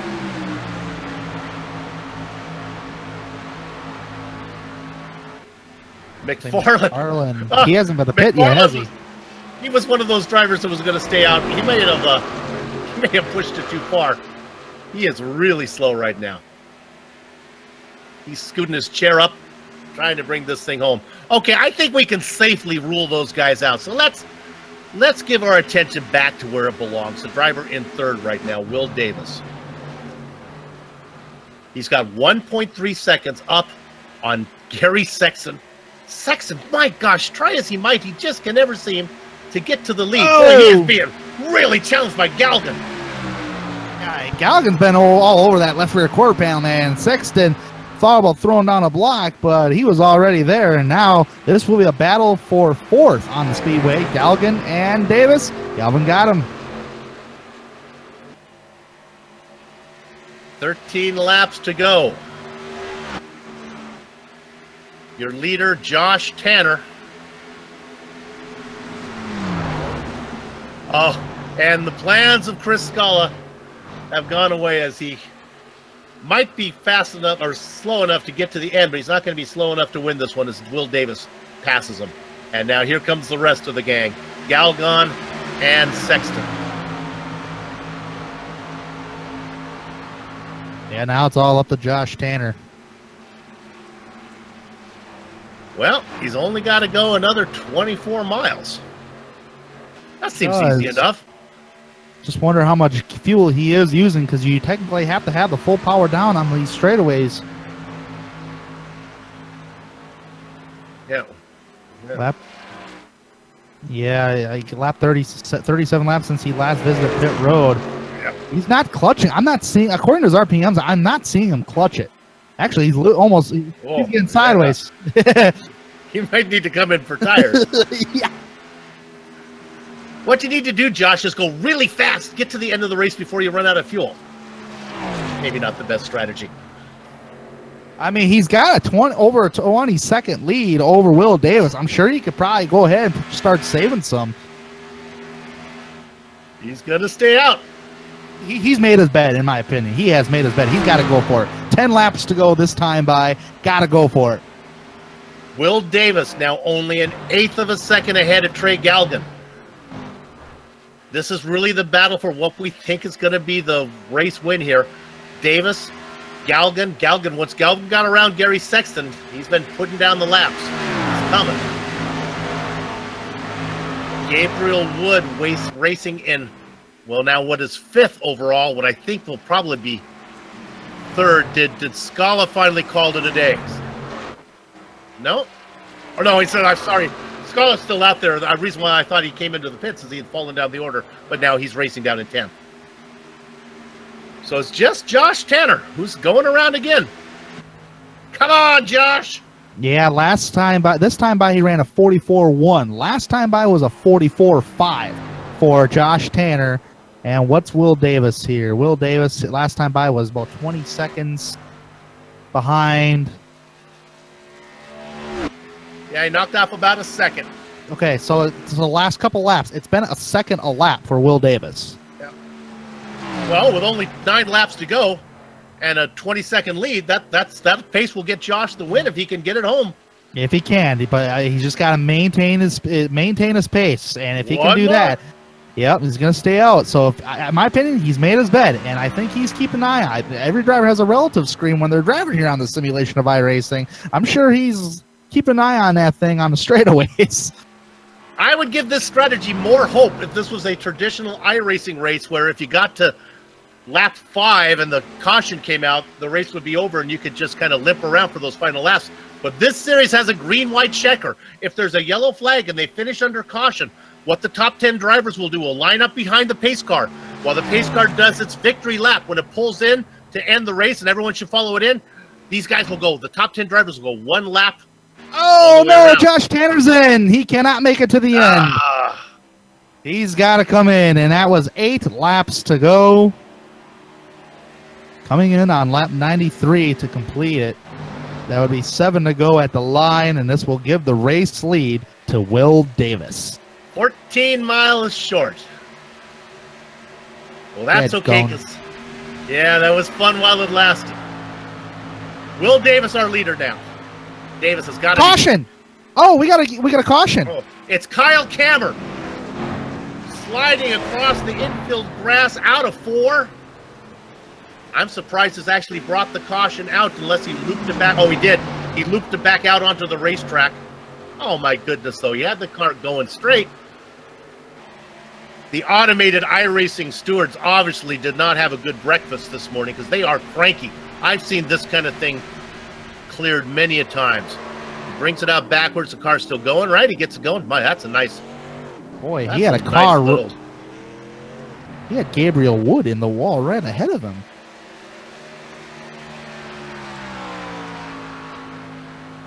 Josh Tanner, that was... Yeah, he was down pit... Josh Tanner was down pit road, and this would mean he's on fresh tires, and he's still on the lead lap.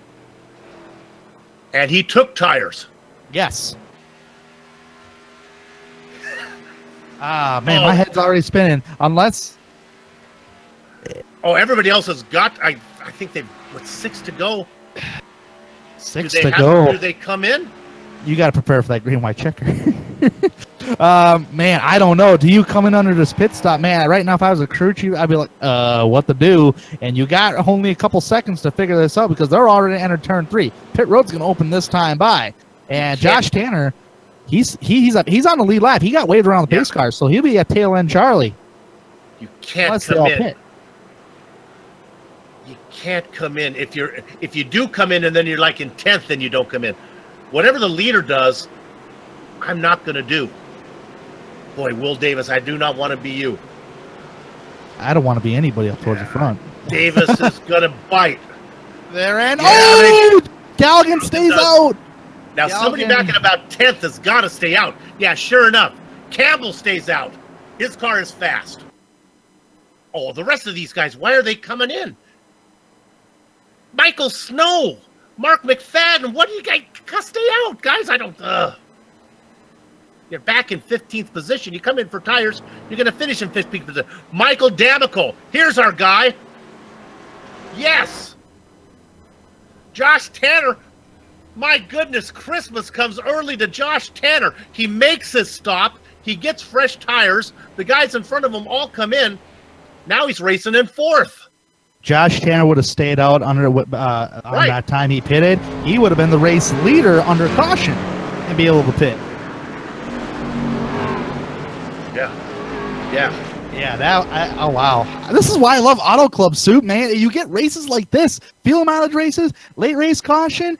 Do you pit? Do you not pit? Come down and get tires. No tires. It's exciting. Tanner, you made a great point. Think of it this way, for Josh Tanner. If the caution comes a little bit earlier, that would have been fine. He could have come in with everybody else and taken tires. If the caution came a couple laps later, he would have been burned because he would have been a lap down. The caution came just where it couldn't have come any later. He was able to stay on the lead lap. Absolutely. This is as exciting as I can. I can't speak how exciting this is, and we're setting this up for a fantastic finish here at Auto Club. Trey Galgan's car is really fast. He's been running up front the whole time, but he's on old rubber. Gerald Campbell's car was fast. I don't know how fast it is now since he put it in the wall. I've only seen it go backwards the last part of this race. He's on old rubber. I have not seen Michael D'Amico this entire race. He's on old rubber in 3rd. He's going to be going backwards, but I love the spirit. Josh Tanner, I don't think he was all that fast. He was just out there on strategy. He's on fresh rubber, though. This is going to be a 2-lap shootout, but here's my problem. This is counting caution laps, so I'm going to take at least about 2 laps away from that. So about 18 laps on tires compared to guys who just pit. That is a lot of laps. I'm sorry, but I think Cherry Galligan and at least Michael D'Amico are going to get eaten up. And Gerald Campbell, however, yeah, he's in that ballpark, but he's got fresher rubber than the first place guy and the third place guy. By 10 laps. By 10 laps he does, because he came in, so it's a little bit fresher than the other guys. Oh, Galgan's been out there for 20. D'Amico's been out there for 20. Galgan's is a little fresher, but the car is sick. And there's only 2 laps to go, though. We think it's only going to be 2 laps. Oh, Josh Tanner and Ken Richardson, Will Davis are all licking their chops right now as soon as we go back green. And Richardson really has not been racing up front the whole time. No, he hasn't, but I tell you what, this is a great opportunity. All right. Well, they'll go around one more time. The lights come off the pace car. You're watching the Global SimRacing Channel's coverage of the Simulation Stock Car Association, the AdPro 360 Challenge Series. It's for the Xfinity cars from Fontana Auto Club Speedway. And if you can't tell that Tanner Sharp and Soupzon are both race fans, you're not paying attention. It's a shame we actually have to commentate on this one because it's just so fun to watch. Man, I should have done this earlier, but Soup, I apologize for leaving you high and dry earlier by yourself up here in the booth. You've seen a lot of greater action than I have throughout practically half the race, but I am so glad to be here to watch this ending. I told you not to have that extra hot dog. You'd pay for it later, but that's okay. You took care of what needed to happen, and now you're up here. Hey, it was a Martinsville thing this week. I mean, we had a winter wonderland on Sunday. I know. All right, are the lights off the pacer? I can't car from this angle. Let's look there from the. Yes, they are off. All right. Just had to keep my hot dog warm. So right now it says 3 laps to go. When they come around, it'll be 2 laps, 4 miles. I'm not so sure we're going to get this one done under green because there's going to be a lot of drivers in the back that are going to be in a hurry and a lot of drivers in the front that are going to be in the way. Oh boy, say your prayers to them tires and hope for the best. Because this is going to be a doozy coming off turn number 4. If they can get in the first 2 miles, then we'll be good. Then they won't throw the yellow if the yellow comes out on the last lap. Pace car is in. Old tires from Galgan. He gets an early start. He wants to get the car rolling. He does. Oh, trouble. Number 5. Chris Scala into the infield. But I tell you what, the number 62, Michael D'Amico, spun the tires on the restart. Scala does not bring out the yellow. We stay under green. Galgan out of 2, but the car will not go. Campbell's got 10 left for tires. Josh Tanner. Oh, no, number 11, Will Davis, 3 wide. Down the back straightaway. Trouble on the back straightaway. Caution is out. And I believe green, white, checkered. Richardson involved in it. Oh, so much action. Clewell, the black car, is involved as he goes. I think he's still going to be able to race. Chris Scala, slow. Not sure if he was actually involved in that crash. I think it was a slow from the one you were calling earlier. Yeah, Scala got spun out on the restart. Yeah, this is Richardson in the 24. If we get a replay of it, got collected by the 62 of Michael D'Amico. Yeah, D'Amico was in one of those cars going the other direction. Oh, that 00 Gabriel Wood took a hard lick into the 24 of Ken Richardson. Ken Richardson just got loose. Yeah, poor Wood. He took it down to the inside, tried to get out of the way, but the car just wouldn't go. Well, we talk about Russian roulette as we look at look at Wood in the 00. Oh man, boy, that's a hard hit. Wood's car was so fast. Well, it's Deer Hunter, boys and girls. We talked about it. Russian roulette all season long. Which commentators were going to get the first green-white checker? It's going to be Joe Peak in the production van, Soupzon, and Tanner Sharp. Here's what's going to happen. The pace car is coming around right now. is this for the, this is the white flag lap getting right here. This is the checker flag lap. So the top 10 drivers will stay out. I'll give you that order. All the other cars from 11th back, their numbers are done. The top 10. Now we have to turn off our graphic overlays because iRacing will not send us the information. So we're going to have to do this old school. Here's how they're going to line up. Gerald Campbell, Trey Galgun, Josh Tanner, Will Davis. In row 3, Gary Sexton, Blake Griffith, Mike D'Amico. If D'Amico did not, D'Amico's out there. Good, D'Amico's going to be there. Kyle Kammer, Judd Danielson, Mark Clewell is in 10th. Those drivers will stay out. Everybody else will follow the pace car into the pits. We're going to go one lap. First time ever on the Global Sim Racing Channel. I feel like Neil Armstrong. One short track for the drivers, one short lap for mankind. The pace car coming out of turn 3. Another thing I'll be watching is I wonder if the race officials are going to allow them to pit those top 10 cars. And if so, unless they're going to go green this time. Oh no, they're not green right now. Yeah. All right. So with that being said, Josh Tanner's in that popcorn position with them fresh stickers. Campbell's car has old tires, but not as old as Galgun. Tanner's car has the best tires. He might not be the fastest. Will Davis is the man to watch in the 11 outside of row 2. Pace car is in. Oh, it's a green-white checker. That battle for second is going to hurt, I believe, Galgun. Right now, out in front, it is Gerald Campbell. Here comes Tanner in the 64. The 84. He's in second. Trouble. There's a spin behind. That's not going to matter. That's Davis going off. This is Ben-Hur Racing. No green, yellow flag now. Trey Galgun trying to run down Tanner, who's in second. It's all going to be up to Tanner right now. Campbell's got 10 laps older tires. Tanner has not been fast. He led for a while, coming off a 4. Here they come to the line. We're not going to get a timing and scoring on. I'm going to have to do this old school with my eyeballs. It's going to be an easy call. Gerald Campbell wins. Josh Tanner gets second. It's a green-white checker. It's 2 laps here. This is the white flag lap right here. No, I believe it's just 1 lap. It is not a green-white checker. It's a green-white checker. They're still racing down the back straightaway. I was told maybe 1 not. lap. Yeah, I don't know.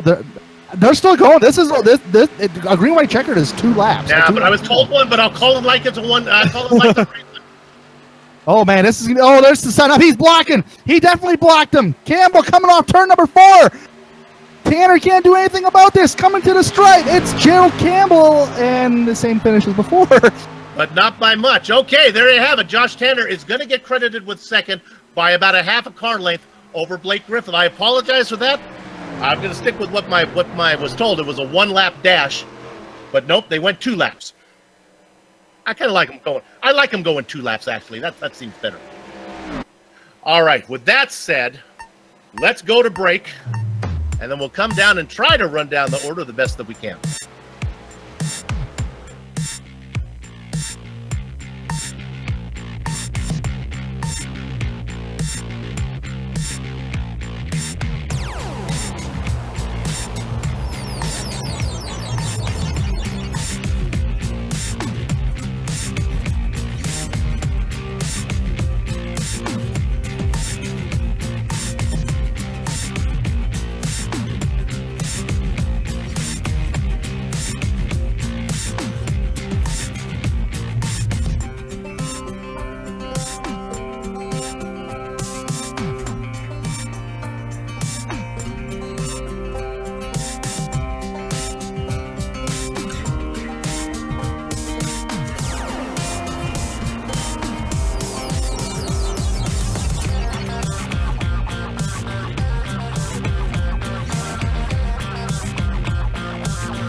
Welcome back to the Global SimRacing Channel, the Simulation Stock Car Association AdPro 360 Challenge Series, Round 4 from Auto Club Speedway. It is the Dirty Air 200. Well, let me correct myself. It's the Dirty Air 206, I guess, with an extra lap of after caution and then some racing going on. 206, 204, something like that, as we have our first green-white checker ever. And let's go ahead, to the best of our ability, tell you who finished up in the top 10. He's already won a race this season. We think this is his second win, and that goes to Gerald Campbell. Second place, I think, is going to be Josh Tanner. Third is going to be Blake Griffith. Mark Clewell and Kyle Kammer get fourth and fifth. Then I think it's Trey Galgun, who was able to nip Gary Sexton. They come in, what would that be, 7th and 8th, I guess, so I begin to lose track behind them. Michael D'Amico, Will Davis, and then I think Scala is the last car. All right, there you have it. Now, how about in 11th, Tanner? Yeah, John Theodore is going to finish 11th here tonight. Gabriel Wood was running up towards the front majority of the day.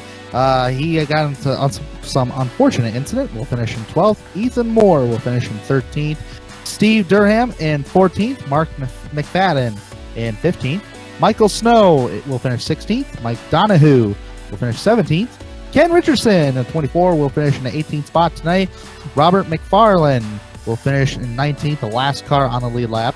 First car one lap down. Chris Scala finishes 20th. Blackjack position, Joe Johnson finishes 21st, and Eric Stanford 22nd. Adam Eisenhower in 23rd.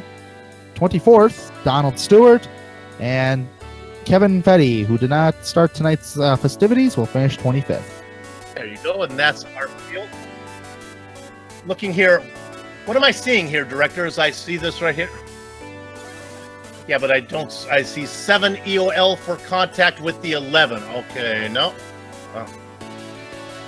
Oh, I got it. All right, well, I see he has numbers up here for me. So here's the order. I think I got most of these right. I have the numbers. It's the 6. Oh, the 84 is going to get credited with second. Yeah, we got most of these right here.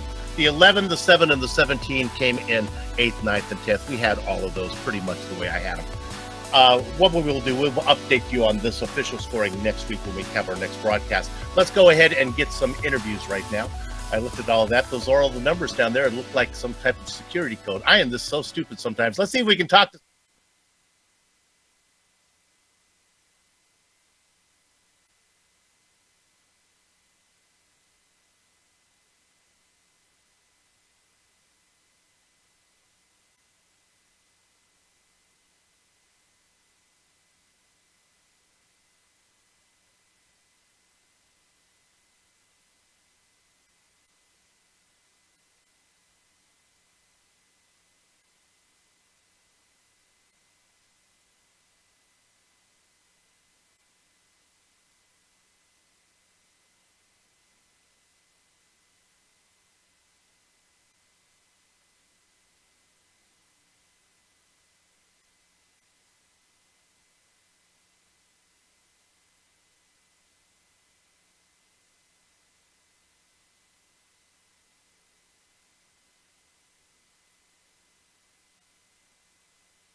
Okay, well, the way it's going, I think that's going to be the case as you picked up your second win. Congratulations.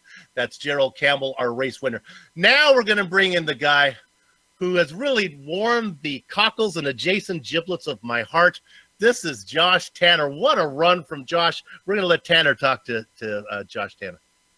Yeah, I've caught up with Josh Tanner, who was very fast when he was saving gas, and plus he had them fresh tires to try to hunt down those race leaders. And Josh, ever so close, and it looked like the door was slammed on you coming off turn number 4 and could not beat him to the line. Tell me about that green-white checker. What's going through a driver's mind before when that green flag comes out? Well, I knew that they were both had a little bit older tires than I did, so I knew I had a pretty good shot. I just had to pick my line right, and then I didn't. So I got the door slammed on me a couple times, and I ran the outside line in 3 and 4 coming to the checker there, and I thought that would give me a pretty good shot, but and I had a nose on him. He moved up on me a little bit, and I didn't want the race to end in a big pile up, so I backed off and tried to see if I could cut back underneath him. But by that point, I had lost all my momentum. But sometimes it's better to be lucky than good, and it was certainly the case for me tonight, because I didn't see myself getting a top 10. I don't like the track. I'm not very good at it, so I'm pretty happy with the result. Yeah, absolutely. Coming with a good second place finish here. And you say you're not very good at Auto Club, but when you're driving here at Auto Club, because since you just ran 100 laps here tonight, what is the key to set up these straightaways? Because in my mind, whenever I drive Auto Club, it's always setting up that entrance. Because if you can set up that entrance just correct, it can really set you up for the speed down the back straight, depending upon how quick you get into the gas. Would that be a true statement on your race tonight? For me, it feels like I've got to nail the entry, nail my braking points, nail my rotation, and then get back on the gas at just the right time. It feels like if I don't do all of those things exactly right, either I wash up in the middle of the turn, or I don't get a good run off, or I kill my exit speed, or I get on the gas too early and it gets a bit loose coming off. So it's a tough track to run. Yeah, absolutely. And I got two more questions for you here. And one of those questions is, what was your thoughts going when the caution came out when you were on pit road? That had to have been something for you. Yeah, I didn't say a whole lot of nice words when that happened. Well, I tell you what, it kept you up towards the front there, but now we race Auto Club, and I ain't got to worry about Auto Club anymore, even though you do got good momentum from this race here. We enter the next race for this series, and that's going to be the Texas Motor Speedway race. How do you feel about your chances about Texas? Texas is a good track. I like it. It's it's tough. It's another tough track to drive. It's pretty slick and pretty bumpy, but it should be a pretty fun all around race. I'm looking forward to it. Absolutely, Josh. Well, congratulations on the second place finish here tonight, and hopefully you can get the victory lane next week in Texas. Yeah, absolutely. All right, that was Josh Tanner, folks. And Soup, I believe you caught up with third place finisher Mark Clewell. Mark, when you look at the official iRacing timing and scoring on the results page, you're going to find yourself in 10th. That's when you came across at the end of 100 laps. But when you look on the series standings, you're going to find yourself in 4th. Green-white checker worked out okay for you. As we don't have Mark, because what happened to Mark is he actually came up, as he finished in 3rd, he actually gained 7 positions. And unfortunately, we don't have Mark with us here. He's so stunned by this green-white checker. We're not going to be able to talk. We'll try one more guy. Let's go ahead and talk our last one here. Let's go ahead and bring in series organizer Gary Sexton. Gary, you have a copy? Gary Sexton, and no, I guess Gary's not going to talk to us either. So I guess that's going to do it for us here on the Global Sim Racing Channel. It's too bad we wanted to talk to some of those guys, but we're still working out the bugs here on the Discord. A lot of those guys aren't used to talking to us, finishing up so far up. All right, let's go ahead and wrap things up right now. First of all, we have some people that we have to thank. We're going to have to thank everybody at, of course, the series sponsor is AdPro 360. They're an advertising agency specializing in digital and social media marketing. For more information, go to adproresults.com. Dirty Air Studios. Dirty Air Studios is an iRacing media production company. They provide top-of-the-line professional videographic pictures and paints for all things Sim Racing. Go visit them at facebook.com/Dirty Air Studios. Simulation Stock Car Association, for everyone at that place for organizing the AdPro 360 Cup Series and contracting with GSRC to broadcast. On the screen right now are just some of the company's equipment and software we use on our broadcast. The iconic music that lets your ears alert your eyes. You're watching GSRC production is courtesy of Eric Eckelman and Casey Lalonde. See the screen to have to contact each of them. And Tanner, that would be you now. I can do this if you like, though. The SCCA Cup Series returns on April 11th for Round 5 from Texas. GSRC will be here to bring you all the action. We hope you join us. Sliding us across your screen right now are just some of the upcoming broadcasts, so check those out and mark them down on your calendar. If you'd like more information about GSRC, including a complete list of future broadcasts, you can find it at globalsimracingchannel.com. We're also on Twitter at GSR Channel and Facebook at Global Sim Racing Channel. Also, if you're on the YouTube channel, which is where you are right now, go ahead and click the join button there if you have that opportunity. Finally, on behalf of our crew, Tanner Sharp, our director Joe Peak, and our camera artist Dougie Beard, I'd like to thank all of you for watching. With that said, we're off to have fun, storming the castle. So until next time, race clean, race hard, and we'll see you on the track.